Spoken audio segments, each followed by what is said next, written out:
Next topic is sex determination. Sex determination എന്നുള്ള topic നമ്മൾ reproduction എന്നുള്ള പാഠത്തിൽ കുറച്ച് പഠിച്ചതാണ്. സെക്സ് ഡിറ്റർമിനേഷൻ എങ്ങനെയാണ് സെക്സ് ഡിറ്റർമിൻ ചെയ്യുന്നത്. സെക്സ് ഡിറ്റർമിനേഷൻ എന്ന് പറഞ്ഞാൽ എന്താ? Sex determination determining the sex of an individual whether he is male or female. ഇപ്പൊ മെയിൽ ഫീമെയിൽ അതേഴ്സ് എന്ന് പറഞ്ഞൊരു ജെൻഡറും കൂടി ഉണ്ട്, ഒരു സെക്സും കൂടി ഉണ്ട്. ഞാൻ പറയണം മെയിൽ ആണോ ഫീമെയിൽ ആണോ എന്ന് എങ്ങനെ തിരിച്ചറിയാം. അത് ഈ ക്രോമസോം വെച്ചിട്ട് അല്ലെങ്കിൽ ജനറ്റിക് മേക്കപ്പ് വെച്ചിട്ട് സെക്സ് ഡിറ്റർമിനേഷൻ നടത്തുന്നതിനെ കുറിച്ച് ആകെ ഇനീഷ്യൽ സ്റ്റേജിൽ ഭയങ്കര കൺഫ്യൂഷൻ ആയിരുന്നു. പക്ഷെ ഇപ്പൊ നമുക്കറിയാം എങ്ങനെയാണ് ചെയ്യുന്നതെന്ന്. ഈ ക്രോമസോം വെച്ചിട്ട് സെക്സ് ഡിറ്റർമിനേഷൻ ചെയ്യുന്ന ഒരു ടെക്നിക്ക്, ആ ബേസിസ് വെച്ച് ചെയ്യുന്ന ഒരു ടെക്നിക്, സെക്സ് ഡിറ്റർമിനേഷൻ ചെയ്യുന്ന ഒരു ടെക്നിക്ക് നമ്മൾ ഇതിനു മുമ്പ് പഠിച്ചിട്ടുണ്ട്. ഏതാ? ക്രോമസോം പാറ്റേൺ കൊണ്ട് സെക്സ് ഡിറ്റർമിനേഷൻ നടത്തുക. സെക്സ് ഓർഗൻസ് നോക്കി അറിയാം, അല്ലാതെ ക്രോമസോം പാറ്റേൺ വെച്ച് സെക്സ് ഡിറ്റർമിനേഷൻ നടത്തുന്നത് അമ്നിയോസെന്റസിസ് നമ്മൾ പഠിച്ചതാണ്. അപ്പോൾ ഈ സെക്സ് ഡിറ്റർമിനേഷൻ എങ്ങനെയാണ് ചെയ്യുന്നത്? ക്രോമസോമൽ പാറ്റേൺ വെച്ച് ചെയ്യുന്നത് സയന്റിസ്റ്റുകൾക്ക് ആദ്യം നല്ല ബുദ്ധിമുട്ടുള്ള ഒരു പണി തന്നെയായിരുന്നു. പിന്നീട് 1891 ഹെൻകിങ് എന്ന് പറയുന്ന സയന്റിസ്റ്റ്, ഹെൻകിങ് എന്ന് പറയുന്ന സയന്റിസ്റ്റ് ഇൻസെക്ട്സിലെ സ്പെർമറ്റോജെനസിസിനെ കുറിച്ച് സ്റ്റഡി ചെയ്യുന്നു. What is spermatogenesis? Formation of sperm. അതിനാണ് സ്പെർമറ്റോജെനസിസ് എന്ന് പറയുന്നത്. ഈ സ്പെർമറ്റോജെനസിസും oogenesis എന്നൊക്കെ പറയുന്നത് ഹ്യൂമൻ ബീയിങ്സിൽ മാത്രം നടക്കുന്ന ഒരു പ്രോസസ് അല്ല. ബാക്കിയുള്ള ഓർഗാൻസിൽ സെക്ഷുവൽ റീപ്രൊഡക്ഷൻ നടത്തുന്ന എല്ലാവർക്കും സ്പെർമറ്റോജെനസിസ് ഒക്കെ നടക്കുന്നുണ്ട്. അപ്പോൾ Henking studied on the process of spermatogenesis. സ്പെർമറ്റോജെനസിസിനെ കുറിച്ചാണ് ഹെൻകിങ് സ്റ്റഡി ചെയ്തുകൊണ്ടിരിക്കുന്നത്. ഏത് ഓർഗാനിസത്തില്? ഇൻസെക്ട്സിൽ. അപ്പൊ അദ്ദേഹം കണ്ടുപിടിച്ചു ഒരു ന്യൂക്ലിയർ സ്ട്രക്ചർ സെല്ലിന്റെ ഉള്ളിൽ ഉണ്ടാവുന്ന സ്പേമിന്റെ ഉള്ളിൽ ഒരു ന്യൂക്ലിയർ സ്ട്രക്ചർ, ഒരു പ്രത്യേക ന്യൂക്ലിയർ സ്ട്രക്ചർ കണ്ടുപിടിച്ചു. അത് 50% ആ ന്യൂക്ലിയർ സ്ട്രക്ചർ ഉണ്ട്, 50% ഇല്ല. അപ്പൊ ആ ന്യൂക്ലിയർ സ്ട്രക്ചറിന് അദ്ദേഹം കൊടുത്ത പേരാണ് എക്സ് ബോഡി. ഹെൻകിങ് എന്ന് പറഞ്ഞ സയന്റിസ്റ്റ് ഇൻസെക്ട്സിന്റെ സ്പെർമറ്റോജെനസിസ് സ്റ്റഡി ചെയ്തുകൊണ്ടിരിക്കുമ്പോൾ ഒരു പ്രത്യേക ന്യൂക്ലിയർ സ്ട്രക്ചറിനെ ഐഡന്റിഫൈ ചെയ്തു. അത് 50% സ്പേമില് ഉണ്ട്, 50% സ്പേമില് ഇല്ല. അങ്ങനെയാണ് കണ്ടിരുന്നത്. ഇൻസെക്ട്സിന്റെ സ്പേമിന്റെ കാര്യമാണ് ഞാൻ പറയുന്നത് കേട്ടോ. എന്നിട്ട് ആ ന്യൂക്ലിയർ സ്ട്രക്ചർ 50% സ്പേമിൽ ഉണ്ടായിരുന്ന ന്യൂക്ലിയർ സ്ട്രക്ചറിന് അദ്ദേഹം എന്ത് പേര് കൊടുത്തു? X body. Later it was named as X chromosome. അപ്പൊ എക്സ് എന്നല്ലേ, എക്സ് ബോഡി എന്ന് പേര് കൊടുത്തില്ലേ, അതിനെ പിന്നീട് മനസ്സിലായി എന്താണ് അത് ക്രോമസോം ആണെന്ന് മനസ്സിലായി. അപ്പൊ അതിനെ നമ്മൾ എക്സ് ക്രോമസോം എന്ന് വിളിച്ചു. എന്നിട്ട് പിന്നീട് മനസ്സിലായി ഈ ഇൻസെക്ട്സ് കാണിക്കുന്ന ഒരു സെക്സ് ഡിറ്റർമിനേഷൻ എന്ന് പറഞ്ഞു കഴിഞ്ഞാൽ XO ടൈപ്പ്, അല്ലെങ്കിൽ ചിലര് X0 ടൈപ്പ് ഒന്നും പ്രൊനൗൺസ് ചെയ്ത് കേൾക്കാറുണ്ട്. XO type of sex determination ആണെന്ന് കണ്ടുപിടിച്ചു. ഇനിയാണ് നമ്മൾ പലതരം ജീവികളിൽ ക്രോമസോമൽ പാറ്റേൺ വെച്ചിട്ട് എങ്ങനെ സെക്സ് ഡിറ്റർമിൻ ചെയ്യാം എന്ന് പറയാൻ പോകുന്നത്. നമുക്ക് 4 ടൈപ്പ് സെക്സ് ഡിറ്റർമിനേഷൻ ആണ് പഠിക്കാനുള്ളത്. ഒന്നാമത്തെ നമുക്ക് അറിയാവുന്ന പഠിക്കാം അല്ലെ, നമ്മൾ ഹ്യൂമൻ ബീയിങ്സിനെ പഠിച്ചതാണ്. ഏതാണ്? XX, XY type of sex determination. അത് അതിന്റെ എക്സാമ്പിൾ നമ്മൾ പറയുന്നത് ഹ്യൂമൻസിന്, അതുപോലെ തന്നെ ഡ്രോസോഫില കേട്ടിട്ടുണ്ടോ? എവിടെയാണ് ഡ്രോസോഫില കേട്ടിട്ടുള്ളത്? ലിങ്കേജ് ആൻഡ് ക്രോസിംഗ് ഓവറിലാണ് ഡ്രോസോഫില കേട്ടിട്ടുള്ളത്. ആരുടെ എക്സ്പെരിമെന്റൽ ഓർഗാനിസം ആയിരുന്നു ഡ്രോസോഫില? മോർഗന്റെ എക്സ്പെരിമെന്റൽ ഓർഗാനിസം ആയിരുന്നു ഡ്രോസോഫില. ജനറ്റിക് സ്റ്റഡീസ് മോർഗൻ നടത്തിയിരുന്ന എക്സ്പെരിമെന്റൽ ഓർഗാനിസം ആണ് ഡ്രോസോഫില. അപ്പൊ ഹ്യൂമൻ ബീയിങ്സിലും ഡ്രോസോഫിലയിലും ഏത് പാറ്റേൺ ഓഫ് സെക്സ് ഡിറ്റർമിനേഷൻ ആണ് കാണുന്നത്? XX, XY pattern of sex determination. ഇനി നെക്സ്റ്റ് വൺ,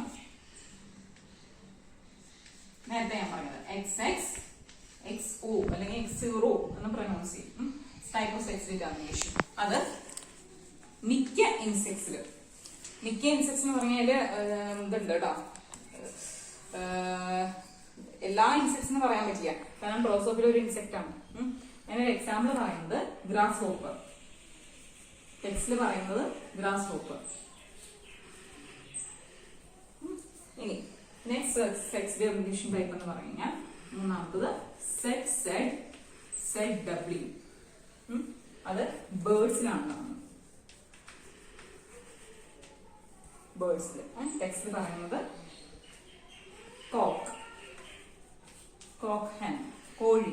അതിന്റെ എക്സാമ്പിൾ ആണ് ടെക്സ്റ്റ് പറയുന്നത്. ഇനി അടുത്ത സെക്സ് ഡിറ്റർമിനേഷൻ ആണ്, അതൊരു പ്രത്യേക സെക്സ് ഡിറ്റർമിനേഷൻ ആണ്, haplo diploid type. Haplo diploid ഇത് കാണുന്നത് honey ബീയിലാണ്.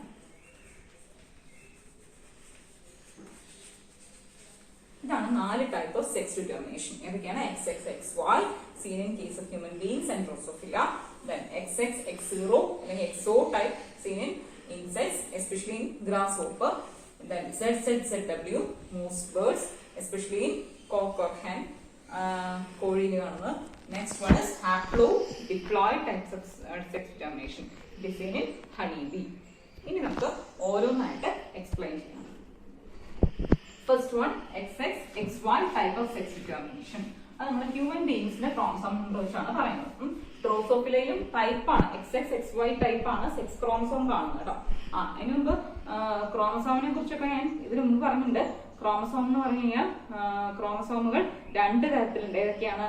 Autosomes and allosomes. Autosomes and allosome. Autosome എന്ന് പറഞ്ഞാൽ ബാക്കി ബോഡി ക്യാരക്ടേഴ്സ് മുഴുവൻ കൺട്രോൾ ചെയ്യുന്ന ജീൻസ് പ്രസന്റ് ആയിട്ടുള്ള ക്രോമസോംസ് ആണ് ഓട്ടോസോം. അല്ലോസോം എന്ന് പറഞ്ഞാൽ സെക്സ് ക്രോമസോം. ഇത് നമ്മൾ ഇതിനു മുമ്പ് കേട്ട ടേംസ് ആണ് കേട്ടോ. ഓട്ടോസോംസ് ആൻഡ് അല്ലോസോം, സെക്സ് ക്രോമസോമും ബാക്കിയുള്ള ക്രോമസോമുകൾ. അപ്പൊ XX, XY type of sex determination. Drosophila example ആണെങ്കിലും ഞാനിവിടെ എക്സ്പ്ലെയിൻ ചെയ്യുന്നത് ഹ്യൂമൻ ബീയിങ്സിന്റെ ക്രോമസോം നമ്പർ വെച്ചിട്ടാണ്. ഹ്യൂമൻ ബീയിങ്സിന്റെ ക്രോമസോം നമ്പർ എത്രയാണ്? 46. അപ്പൊ 46 ആകുമ്പോ എങ്ങനെയാ അവരുടെ ക്രോമസോമൽ പാറ്റേൺ വരിക? 44A plus XX അല്ലെങ്കിൽ 44A plus X1. ഇതാരാണ്? ഇവര് ഫീമെയിൽ, ഇത് മെയിൽ. എന്റെ സിമ്പിൾ അപ്പൊ നേരത്തെ പറഞ്ഞതാണ്.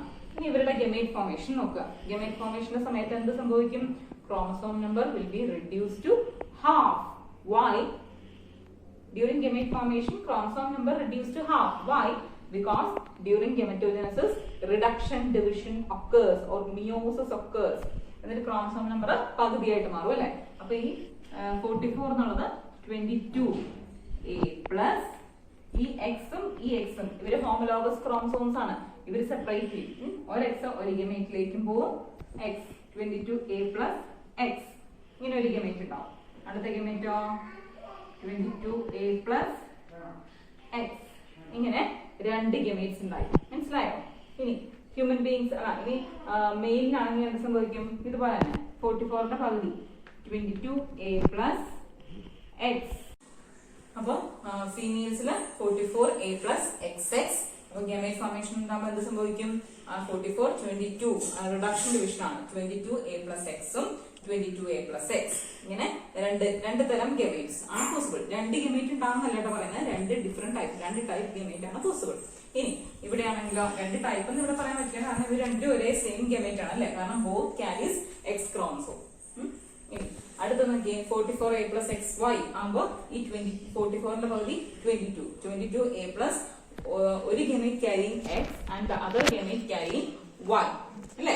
നോക്കിയേ. അപ്പൊ ഇവിടെ ഹ്യൂമൻ ഫീമെയിൽസിന്റെ കാര്യത്തിൽ 2 ഗമേറ്റും ഒരുപോലെയാണ്. So they are known as homogametic. മെയിലിന്റെ സ്ഥാനത്തോ ദിസ് ഹെറ്ററോഗമറ്റിക്. ഹെറ്ററോ എന്ന് പറഞ്ഞാൽ ഡിഫറെന്റ് ആണ്. നോക്കിയോ. ഒരെണ്ണം one sperm carries X chromosome and the other sperm carries Y chromosome. വ്യത്യാസം മനസ്സിലായോ? ഇനി ഫ്യൂഷൻ.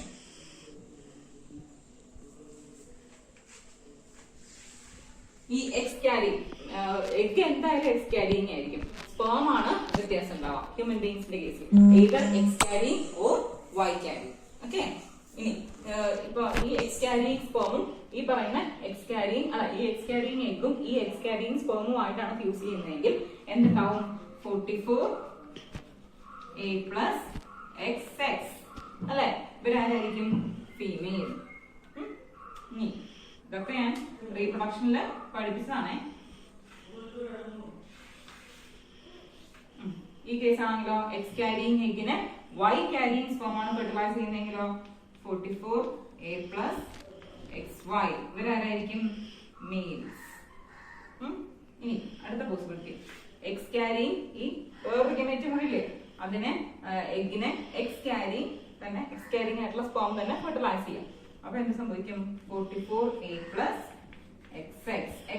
വന്നാൽ എപ്പോഴും ആരായിരിക്കും? ഫീമെയിൽ. ഇങ്ങനെയാണെങ്കിലോ X carrying egg is fertilized by Y carrying sperm. 44 8 + XY അല്ലേ? അപ്പൊ ചാൻസ് ഒരു മെയിൽ ഫീമെയിൽ ഫെർട്ടിലൈസേഷൻ നടന്നു കഴിഞ്ഞാൽ, നോർമൽ ഫെർട്ടിലൈസേഷൻ നടന്നു കഴിഞ്ഞാൽ ഉണ്ടാവുന്ന കുട്ടികളുടെ സെക്സ് റേഷ്യോ എന്താന്ന് ചോദിച്ചു കഴിഞ്ഞാൽ എങ്ങനെ പറയും? നോക്കിയേ, ഇവിടെ എന്താ 2 മെയിൽസും 2 ധാരാ മെയിലല്ലേ, 2 മെയിലും 2 ഫീമെയിലും. അപ്പൊ റേഷ്യോ എങ്ങനെയാ? 50-50 അല്ലേ? അല്ലെങ്കിൽ 1:1 റേഷ്യോ ആണ് കിട്ടുന്നത്. കാരണം സെയിം ആണ്. മെയിൽ ഒരു ഫീമെയിൽ ഒരു ഫ്യൂഷൻ നടന്നു കഴിഞ്ഞാൽ, ഒരു മെയിൽ ഫീമെയിൽ ഗെമേറ്റ് ഫ്യൂഷൻ നടന്നു കഴിഞ്ഞാൽ ആ സൈഗോട്ട് മെയിൽ അല്ലെങ്കിൽ ഫീമെയിൽ ആവാനുള്ള ചാൻസ് 50-50 ആണ്. എന്ത് വേണമെങ്കിലും ആവാം. അപ്പൊ പക്ഷെ ഇത് നോക്കിയേ, ഇവിടെ ആരാണ് സെക്സിനെ ഡിറ്റർമൈൻ ചെയ്യുന്നത്? ഫാദർ അല്ലെങ്കിൽ സ്പേം. ഏത് സ്പേം ആണോ എഗിനെ ഫെർട്ടിലൈസ് ചെയ്യുന്നത്, that sperm determines the sex of the baby അല്ലെ? കാരണം എന്തുകൊണ്ടാ? ഫീമെയിലിൽ എന്തായാലും ഒരു സെക്സ്, ഒരു എക്സ് ക്രോമസോമേ ഉള്ളൂ. അതായത് ഫീമെയിൽ ഹോമോഗെമറ്റിക് ആണ്. ഫീമെയിലിന്റെ ഏത് ഗെമറ്റ് വന്നാലും 22A + X ആണ്. രണ്ടും സെയിം അല്ലേ? പക്ഷെ മെയിലിനാണ് വ്യത്യാസം. ഒന്ന് 22A + X, ഒന്ന് 22A + Y ആണ്. ഈ Y ആണ് ഫ്യൂസ് ചെയ്യുന്നതെങ്കിൽ എന്ത് സംഭവിക്കും? അത് മെയിലാവും. അല്ല എക്സ് ആണെങ്കിൽ അത് ഫീമെയിൽ ആയിരിക്കും. ഇതേ സെയിം കണ്ടീഷൻ ആണ് ഡ്രോസോഫിലയും വരുന്നത്. പക്ഷെ ഈ 22A എന്നുള്ളത് വ്യത്യാസം വരും. അപ്പൊ അങ്ങനെ ഡ്രോസോഫിലയുടെ ചോദിച്ചാൽ നിങ്ങൾ എന്ത് എഴുതിയാൽ മതി? ഓട്ടോസോം എന്ന് വെച്ച് എഴുതിയാലും മതി. ക്രോമസോം നമ്പർ ഓർമ്മയില്ലെങ്കിൽ അല്ലെങ്കിൽ കിട്ടുന്നില്ലെങ്കിൽ. മനസ്സിലായോ? അപ്പൊ ഓട്ടോസോമിന്റെ നമ്പറിലാണ് വ്യത്യാസം വരിക. ബാക്കി ഈ XY അറേഞ്ച്മെന്റ് ഒക്കെ ഹ്യൂമൻ ബീങ്സിനും ഡ്രോസോഫിലേക്കും സെയിം ആണ്. അതുകൊണ്ടാണ് both of them shows XX XY type of sex determination എന്ന് പറയുന്നത്. മനസ്സിലായില്ലേ? ഇതാണ് XX XY type of sex determination. It is seen in Drosophila as well as in human beings. നമ്മൾ ഇതിനു മുമ്പ് പഠിച്ചതാണ്. In case of human beings and Drosophila, males are heterogametic. That is, males determine. അപ്പൊ heterogametic ആയിട്ടുള്ള parent ആയിരിക്കും സാധാരണഗതിയിൽ എന്ത് determine ചെയ്യുന്നത്? ആ സെക്സ് ഡിറ്റർമിൻ ചെയ്യുന്നത്, കുട്ടിയുടെ സെക്സ് ഡിറ്റർമിൻ ചെയ്യുന്നത്. ഓക്കെ, ഇതാണ് XX XY type of sex determination.